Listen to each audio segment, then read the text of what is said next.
ក្តាប់ជាប់ដៃ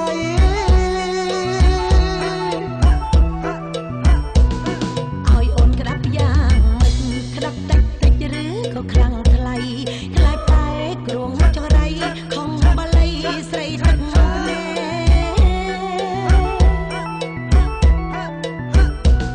ត្រូវកាន់ខ្នាយឲ្យណែនកុំប្រឡែងហើយកុំស្រែកប្រយ័ត្នខ្នាយបងបែកបងទឹកភ្នែកហើយលែង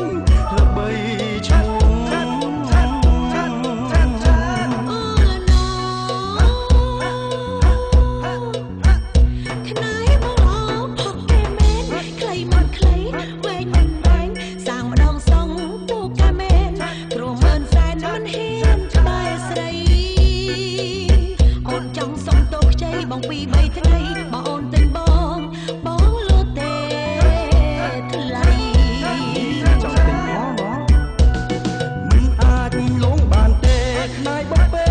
គេតាយាយបន្សល់ដល់សពថ្ងៃលងឲ្យស្រីបានអីប្រាអូអត់ទៅគេមកគីមមិនលោកក៏ឲ្យតែចង់ថាបងលេងសំណែភ្នែកឡើងស្លើ